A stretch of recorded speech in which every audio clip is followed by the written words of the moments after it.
Hello student.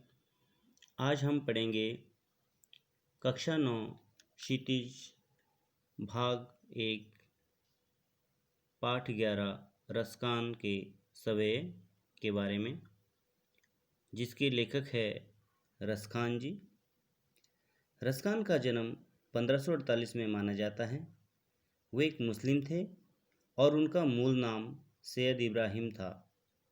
वे दिल्ली के आसपास के रहने वाले थे।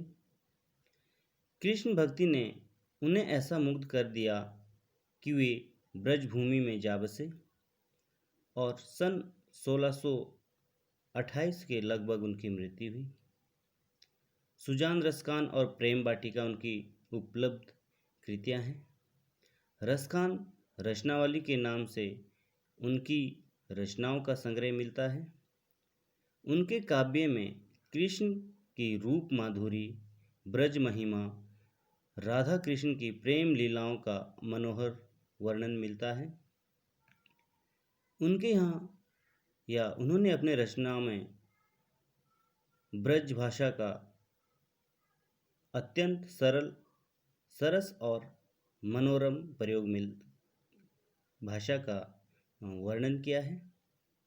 तो आइए उनके द्वारा लिखा गया सवेया के बारे में जानते हैं, जो उन्होंने कृष्ण के प्रति, इसमें जो कृष्ण है उनके प्रति अपनी जो भक्ति भावना है या कृष्ण की जो ब्रजभूमि है वहाँ के प्रति जो उनका लगाव है उसके बारे में जानते हैं।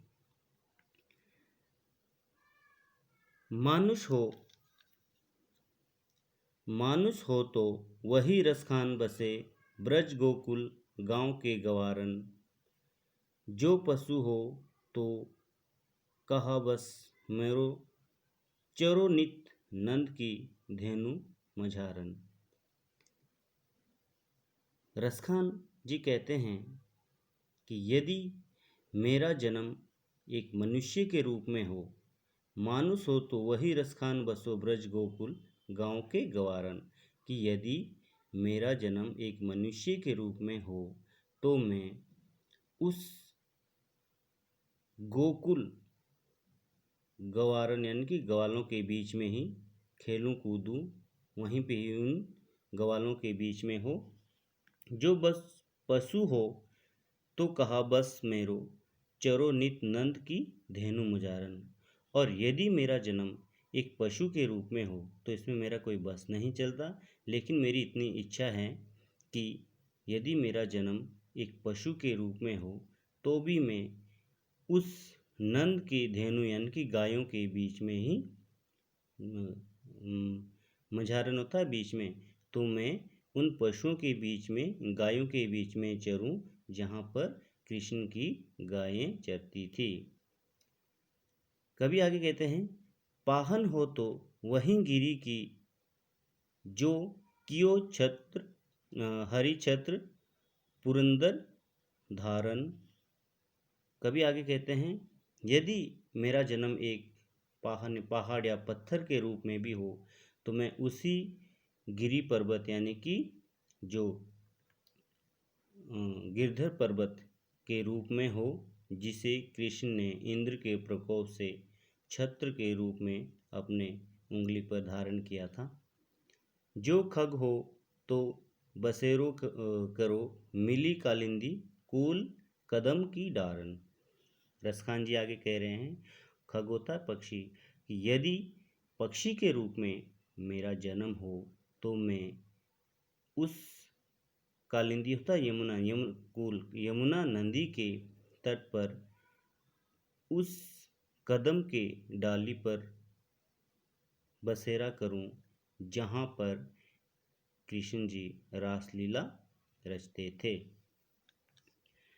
दूसरा है, या लकुटी अरु कमरिया, पर राज तिहु पुर को तजी डारो। कृष्ण की इस जो पैराग्राफ में है, कृष्ण की प्रिय वस्तुओं के लिए रसखान सब कुछ छोड़ने को तैयार हैं। और रसखान जी कहते हैं, या लकुटी अरु धार कामरिया पर राज तिहु पुरु को तजी डारो। रसखान जी कहते हैं कि यदि मुझे कृष्ण की लकुटियोता लाठी अरु कमरिया, यदि मुझे कृष्ण की लाठी और कमरिया यानी कि कम्बल, यदि मुझे कृष्ण की लाठी और कंबल मिल जाए तो पर राज तिहुपुर को तजी डारो।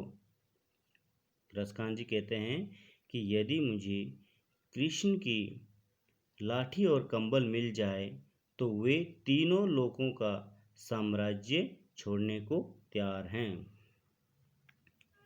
या लकुटी अरु कमरिया, एक बार फिर से देखते हैं। या लकुटी अरु कामरिया पर राज तिहुपुर, तिहुपुर होता 3 लोक यानी कि पृथ्वी, स्वर्ग और पाताल लोक। यदि मुझे कृष्ण की लाठी कमल मिल जाए तो मैं उन तीनों लोकों का जो राज है उसे छोड़ने के लिए तजोता त्यागने के लिए तैयार हूँ। 8 सिद्धि 9 निधि के सुख नंद की गाय चराई बसरो। रसखान जी आगे कहते हैं कि 8 सिद्धियाँ और 9 निधियाँ मिल जाने से जो भी लाभ होता है, 8 सिद्धि और 9 निधि के मिल जाने से जो भी लाभ होता है उसे वे नंद की गाय चराने के सुख लाभ के आगे कुछ नहीं समझते। चाहे उन्हें यदि 8 सिद्धि और 9 निधि में भी मिल जाए तो भी वे उससे ज़्यादा पसंद नंद की गाय चराने को अधिक पसंद करेंगे। आगे हैं, रसखान कबो इन आखिन सो ब्रज के वन बाग तड़ांग निहारो। रसखान आगे कहते हैं कि वह दिन कब आएगा जब वे अपनी आँखों से ब्रज के वन, बाग और तालाब को निहारेंगे। कोटि ए कलधोत के धाम, करिल के कुंजन ऊपर बारो। वे तो उन करील झाड़ियों के सामने करोड़ों स्वर्ण महलों को न्यौछावर कर सकते हैं। कोटियों तक करोड़ों, कल ए धाम, ठीक है, कोटि हो तक करोड़ों, कल धोत के धाम यानी कि सोने के महल, अर्थात वे उन कोटि वे करोड़ों कल धाम स्वर्ण मंदिर यानी कि स्वर्ण के महल को न्यौछावर कर सकते हैं जिनके निकट कृष्ण लीलाएं क्रीड़ा करते थे या खेलते थे। करील के कुंजन अर्थात, एक बार दोबारा से समझिएगा, रसखान जी कहते हैं कि यदि या फिर वे तो उन करील झाड़ियाँ, करील होती है एक जो कांटेदार झाड़ियाँ, तो रसखान जी कहते हैं उन करील झाड़ियों के सामने करोड़ों स्वर्ण महलों को न्यौछावर कर सकते हैं जिनके निकट कृष्ण लीलाएं करते थे, अर्थात उन्हें वह झाड़ियाँ पसंद है उन करोड़ों स्वर्ण महलों से भी अधिक। तो बच्चों, आज हमने रसखान के सवै के बारे में पढ़ा जिसमें रसखान ने कृष्ण के प्रति या कृष्ण की जो भूमि के प्रति एक उनका जो कवि भक्त है उसके बारे में बताया। तो 2 पैराग्राफ हमने इस वीडियो में पढ़ा, 2 हम इसके आगे वाले वीडियो में पढ़ेंगे। तो आशा है आपको ये समझ आया होगा। और इसके जो है पहले 2 क्वेश्चन, ब्रजभूमि के प्रति कवि का प्रेम किन किन रूपों में अभिव्यक्त हुआ है, और दूसरा है कवि का ब्रज के वन, बाग और तालाब को निहारने के पीछे क्या कारण है। ये 2 क्वेश्चन आंसर कीजिएगा। और यदि आपको इसमें कोई समझने में मुश्किल या समझ ना आ रहा हो तो मुझसे आप पूछ सकते हैं। जैसा आपको पता है कि अगर आपको डाउट्स है तो उसमें आप स्कूल में आके पूछ सकते हैं। Thank you.